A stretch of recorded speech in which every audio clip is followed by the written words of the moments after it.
In this video, we will be doing the question answers of class 8 English chapter 1. The name of the chapter is The Best Christmas Present in the World. तो सबसे पहले ये comprehension check है जो page number 10 पर questions दिए हैं book में। वो क्वेश्चन 1 है, what did the author find in a junk shop. तो जो ऑथर हैं, जो इस चैप्टर के राइटर हैं, उन्हें वो जंक शॉप में क्या मिला। What did the author find in a junk shop, यानी कि जो राइटर हैं इस चैप्टर के, उनको जंक शॉप में या वो जो पुराने सामान की दुकान होती है उसमें क्या मिला। तो क्वेश्चन 1 है, what did the author find in a junk shop. तो जो राइटर है इस चैप्टर के, उन्हें जंक शॉप में यानी कि जो पुराने सामान की दुकान होती है वहां क्या मिला। उसका आंसर है, the author found a 19th century roll top desk in the junk shop which was made of oak. तो ऑथर को एक 19th सेंचुरी का बना हुआ एक रोल टॉप डेस्क यानी एक टेबल मिला जंक शॉप में, जो कि ओक की लकड़ी का बना हुआ था। It was in very bad condition, तो उसकी कंडीशन बहुत खराब थी। The roll top was damaged and the author bought it in order to restore it. तो जो रोल टॉप था उस डेस्क का, वो टूटा हुआ था और ऑथर ने उसको इसलिए खरीदा कि वो उसको रिपेयर कर सके और यूज कर सके। क्वेश्चन 2 है, what did he find in a secret drawer, who do you think had put it in their. तो उसे, ऑथर को सीक्रेट ड्रॉर में क्या मिला और आपको क्या लगता है कि किसने वो रखा था उसमें। आंसर है, the author found a small black tin box in the secret drawer. तो ऑथर को एक छोटा ब्लैक लोहे का बॉक्स मिला सीक्रेट ड्रॉर में। There was a paper sellotape to its top. तो उसके ऊपर एक पेपर लगा हुआ था जिसको सेलो टेप से लगा रखा था। It said Jim's last letter received January 25th 1915। उसके ऊपर लिखा था जिम का लास्ट लेटर जो कि मिला था 25 जनवरी 1915 को। To be buried with me when the time comes. और उस पर लिखा था कि ये मेरे साथ दफना दिया जाए जब मेरी मृत्यु हो। Most likely it was put there by Mrs Jim McPherson who was Jim's wife. तो शायद ये मिसेस जिम मैकफरसन ने ये लेटर को डाल के रखा था, जो कि जिम की वाइफ थी, जो जिम एक ऑफिसर थे इंग्लिश आर्मी में। Her name and address on the envelope inside the box. और उसका नाम और उनका एड्रेस एनवेलप के ऊपर लिखा था और लेटर पे भी लिखा था। थर्ड क्वेश्चन है, why was the letter written, what was the wonderful thing that had happen. वो लेटर क्यों लिखा गया था और ऐसा क्या खूबसूरत चीज हुई थी जिसकी वजह से लेटर लिखा गया था। तो इसका आंसर है, Jim McPherson wrote the letter to tell his wife a wonderful thing that had happen on Christmas day. तो जिम मैकफरसन जो थे, उन्होंने अपनी वाइफ को लेटर लिखा ये बताने के लिए कि क्रिसमस पर क्या हुआ था वहां। The British and the Germans were engaged in war, yet on this day both the troops met and celebrated Christmas together in the no man's land. तो उन दिनों में ब्रिटिश और जर्मन सैनिकों के बीच में युद्ध हो रहा था, लड़ाई हो रही थी, वॉर थी। और उस दिन, लेकिन क्रिसमस के दिन उन लोगों ने साथ में क्रिसमस सेलिब्रेट किया नो मैंस लैंड में। It was a thing of wonder because right in the middle of the war the warring soldier were making piece. ये एक बहुत ही आश्चर्यजनक घटना थी, क्योंकि लड़ाई के मैदान में, लड़ाई के बीच में जो लड़ाई करने वाले सोल्जर्स थे वो एक दूसरे के साथ शांति बना करके क्रिसमस सेलिब्रेट कर रहे थे। क्वेश्चन 4 है, what jobs did Hans Wolf and Jim McPherson have when they were not soldiers. तो जो ये जो जर्मन आर्मी का ऑफिसर हैंस वुल्फ और जो इंग्लिश आर्मी के ऑफिसर जिम मैकफर्सन थे, वो आर्मी ज्वाइन करने, सोल्जर बनने से पहले क्या जॉब करते थे? तो Hans Wolf was from Dusseldorf, he played the cello in the orchestra. तो हैंस वुल्फ जो जर्मनी के थे, वो डसेल्डॉर्फ में रहते थे जर्मनी में, और वो ऑर्केस्ट्रा में सेलो बजाते थे। सेलो एक इंस्ट्रूमेंट होता है जो वायलिन के जैसा बड़ा इंस्ट्रूमेंट होता है। Gym Macpherson was a school teacher from Dorset. तो जिम मैकफर्सन जो थे वो स्कूल टीचर थे जो डोरसेट इंग्लैंड में रहते थे। क्वेश्चन 5 है, had Hans Wolf even been to Dorset, why did he say he knew it? क्या हैंस वुल्फ जो जर्मनी के ऑफिसर थे वो कभी डोरसेट गए थे, और उन्होंने ऐसा क्यों कहा कि वो डोरसेट को जानते हैं, डोरसेट के बारे में जानते हैं? तो इसका आंसर है no, Hans Wolf had never been to Dorset. He had learnt all about England from school and from reading books in English. Question 6 है, Do you think Jim McPherson came back from the war? How do you know this? तो आपको लगता है कि Jim McPherson जो English army के officer थे वो वॉर से वापस आ गए थे? How do you know this मतलब आपको कैसे पता? तो ये इसका आंसर है no, it is most likely that Jim McPherson did not come back from the war. नहीं, ऐसा नहीं लगता कि जिम मैकफर्सन वॉर से वापस आए थे। The note paper sellotaped in the to the tin box mentioned the letter contained in the box to be the last letter from Jim. तो जो ये लेटर था टिन बॉक्स के अंदर, उसके ऊपर, टिन बॉक्स के ऊपर एक सेलो टेप लगी हुई थी और उस पर लिखा था, पेपर के ऊपर सेलो टेप से जो पेपर लगा था उस पर लिखा था कि लास्ट लेटर फ्रॉम जिम, यानी कि ये जिम का लास्ट लेटर है। तो this was perhaps the last that कोनी रिसीव्ड हर्ड फ्रॉम जिम। तो इसका मतलब यह है कि शायद ये जिम का लास्ट लेटर था जो कोनी को मिला। इसका मतलब जिम जो है वापस नहीं आए। और this perhaps indicates that Jim Macpherson must have died during the war. तो इससे ये पता चलता है कि शायद जिम मैकफर्सन जो है वो लड़ाई में शहीद हो गए थे, यानी डेड, उनकी डेथ हो गई थी। अभी कॉम्प्रिहेंशन चेक के कुछ क्वेश्चंस हैं जो कि पेज 14 पर भी हैं बुक में। ये है question 1, why did the author go to Bridport?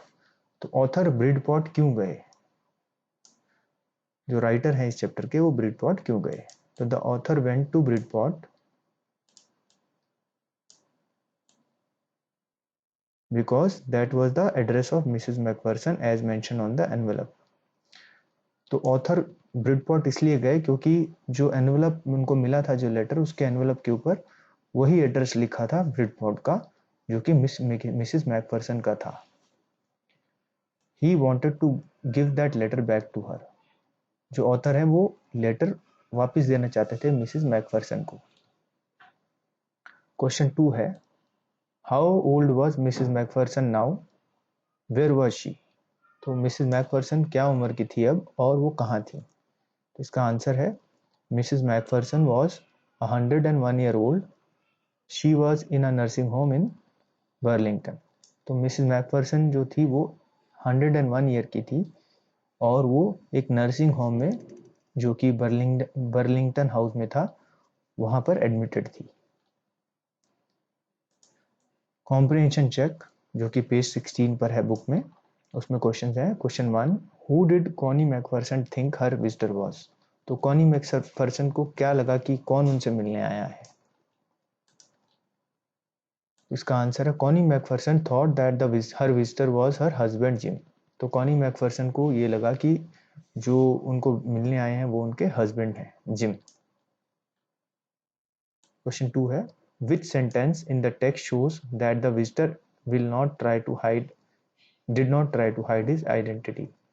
तो ये ऐसा क्या सेंटेंस विजिटर ने बोला था जिससे ये पता चलता है कि वो अपनी पहचान नहीं छुपा रहे थे? तो इसका आंसर है the sentence which shows that the visitor did not try to hide his identity is, यानी उन्होंने जो विजिटर हैं उन्होंने अपनी आइडेंटिटी नहीं छुपाया, एक इस सेंटेंस से पता चलता है, I explained about the desk, about how I found it, but I don't think she was listening. तो कि मैंने उनको बताया डेस्क के बारे में और मुझे कैसे वो डेस्क मिला, लेकिन वो मुझे नहीं लगता कि वो मुझे सुन रही थी। अब है वर्किंग विद द टेक्स्ट, जो कि पेज 16 पर क्वेश्चंस हैं लेसन के। तो ये है question 1, how long do you think Connie had kept Jim's letter, give reasons for your answer. तो आपको क्या लगता है कब तक कोनी ने वो जिम का लेटर रखा था अपने पास, और अपने आंसर के लिए रीजंस दीजिए। इसका आंसर है, Connie must have kept Jim's letter for a long time. Connie ने जिम के लेटर को बहुत दिनों तक संभाल के रखा होगा। This is because she told the narrator how she read it quite often every day. तो क्योंकि जो लेडी थी मिसेस मैकफरसन, उन्होंने नरेटर यानी ऑथर को बताया था कि कैसे वो लेटर को वो रोज पढ़ती थी और कैसे उन्होंने संभाला था वो letter, so that she could feel that Jim was near her. ताकि वो लेटर इसलिए पढ़ती थी कि ताकि उन्हें ये लगे कि उनके हस्बैंड जिम उनके पास है। क्वेश्चन 2 है, why do you think the desk had been sold and when.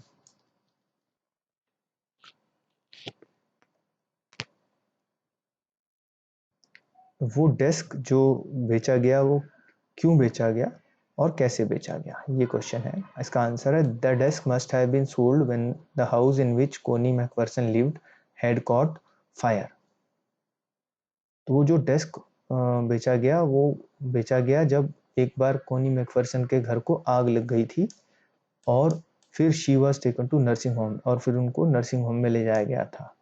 All the burnt up items things must have been sold by the neighbours after that. तो जो जली हुई चीजें थी उस सब को जो उनके पड़ोसी थे उन्होंने बेच दिया होगा शायद।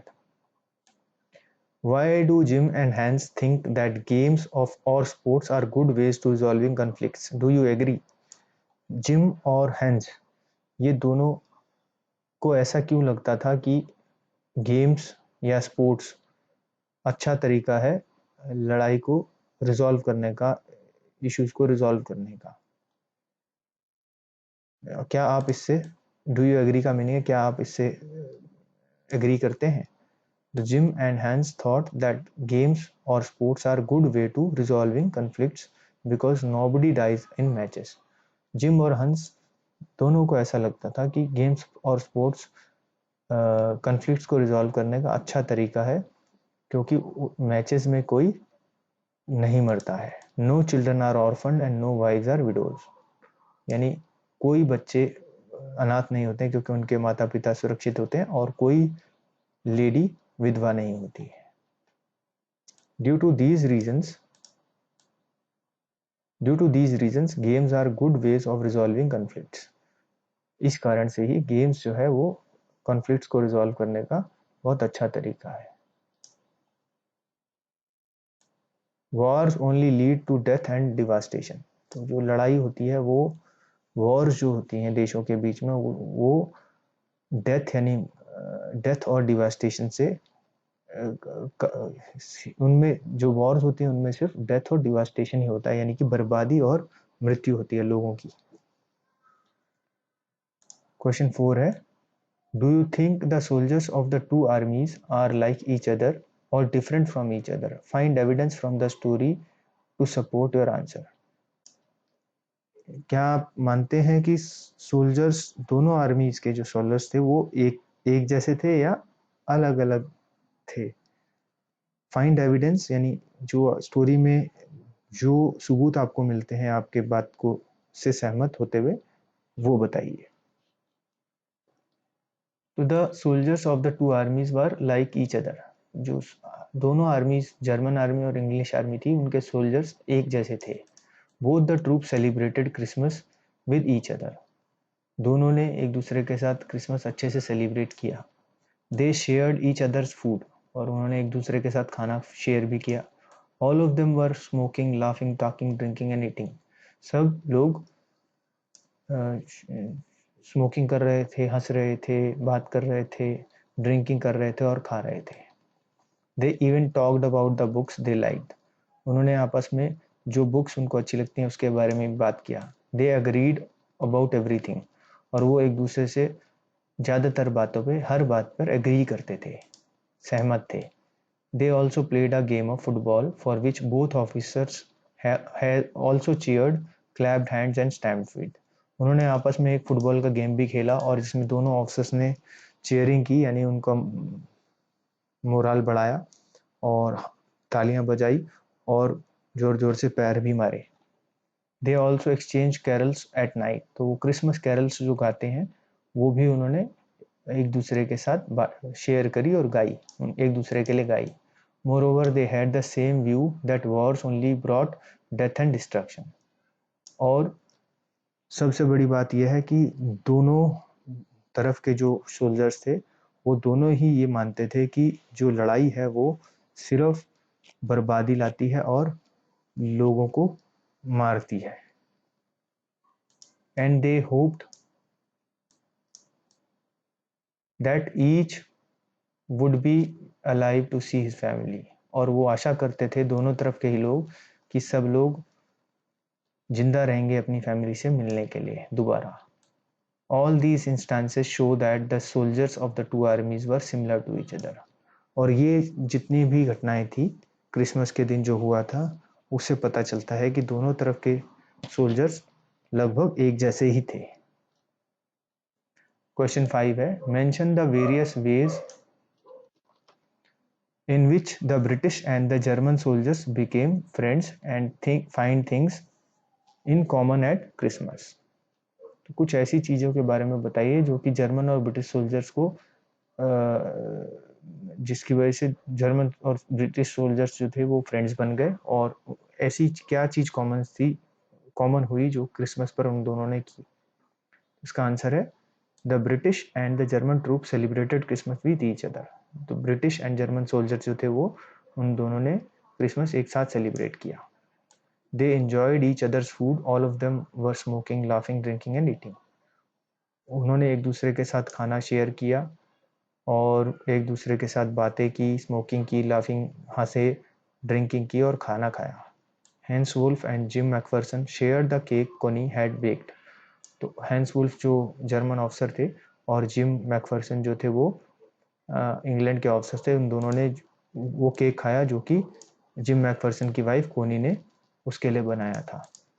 They even talked about the books they liked. और उन्होंने आपस में जो बुक्स उनको अच्छी लगती है उनके बारे में भी बात किया।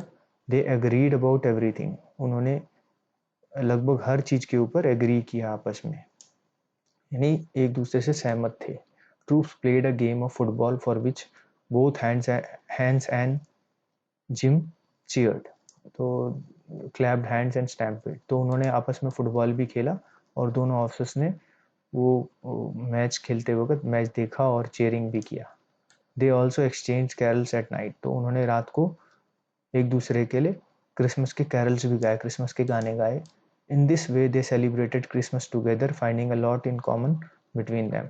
और इस तरह से उन्होंने क्रिसमस एक साथ सेलिब्रेट किया और बहुत सारी चीज़ें कॉमन भी महसूस की, यानी दोनों को बहुत सारी चीज़ें ऐसी लगी जो दोनों लोग करते थे। क्वेश्चन 6 है, what is Connie's Christmas present, why is it the best Christmas present in the world. Connie का क्रिसमस प्रेजेंट क्या था और वो सबसे अच्छा क्रिसमस का प्रेजेंट, संसार में सबसे अच्छा क्रिसमस का प्रेजेंट क्यों था। इसका आंसर है, when the narrator came to see Connie and gave her the box she mistook him for her husband Jim. तो जब जो ऑथर हैं वो कोनी को वो बॉक्स देने के लिए आए तो कोनी को ऐसा लगा कि शायद उसके हस्बैंड आए हैं जिम। तो she thought that gym had come home for Christmas. उन्हें ऐसा लगा कि जैसे जिम उनके हस्बैंड क्रिसमस के लिए घर आए हैं। This was Connie's Christmas present. और कोनी का ये जो कोनी का क्रिसमस का प्रेजेंट था ये था। It was the best Christmas present in the world for her because Jim had written in the letter that he would come home on Christmas। तो ये कोनी के लिए सबसे विश्व का सबसे सुंदर क्रिसमस प्रेजेंट था, क्योंकि जिम ने उसको बोला था कि वो लेटर में लिखा था कि वो क्रिसमस पर उसको मिलने घर पे आएगा, और वो उन्हें मिसेस मैकफरसन यानी कोनी को ऐसा लगा कि शायद जिम उनको मिलने आया है क्रिसमस पर. She had read that letter several times every day to feel that he was near her. उस मिसेस मैकफरसन यानी कोनी ने बहुत बार वो लेटर पढ़ा, ताकि उन लेटर पढ़ के उन्हें ये लगता था जैसे उनका हस्बैंड जिम उसके पास है. Now that he was finally there with her she was extremely happy. क्योंकि मिस कोनी को ऐसा लगा जैसे उसका हस्बैंड उसके पास है, तो उसे बहुत खुशी हुई. क्वेश्चन 7 है, do you think the title of the story is suitable for it? Can you think of any other title? आपको लगता है कि ये जो टाइटल है स्टोरी का, ये सुटेबल है यानी सही है? और क्या आप कोई और टाइटल सोच सकते हो इस स्टोरी का? Yes, the title of the story is suitable for it. जो टाइटल है स्टोरी का, जो नाम है स्टोरी का, वो सही है. The spirit of Christmas is the theme that prevails through out the story. इसमें बेसिकली क्रिसमस के बारे में बात की जा रही है. इस स्टोरी में सिर्फ क्रिसमस से रिलेटेड ही बात हो रही है. It was on a Christmas day in the middle of the raging war that two warring troops made peace. ये क्रिसमस डे के ऊपर ऐसा हुआ कि दो देशों की लड़ाई के बीच में जो जवान थे, सोल्जर्स थे, वो शांति बना करके एक दूसरे के साथ क्रिसमस मना रहे थे. The moment of peace that the soldiers shared with each other was the best Christmas present for them.